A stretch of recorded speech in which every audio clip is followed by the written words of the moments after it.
Hi there, it's Di with WTI, and sometimes I like to mix and match my light bulbs on my living room lamp, especially for the sake when there's the lights that direct to the people who are in the room, so you want that to be still beautiful experience, but not direct light.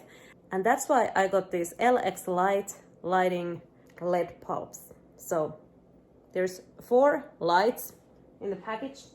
They are nicely individually packed, easy to use in a E26 lamp, and you see how cool it looks like. It looks like a pole, and I'm gonna turn it on to show the light how it looks like.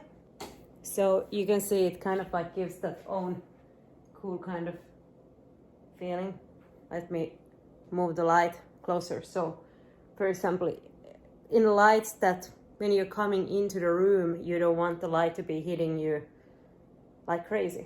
So this is a great solution for the lights that are directing, for example, downwards in a light fixtures like this. I like to mix and match it, but that of course is just my point of view.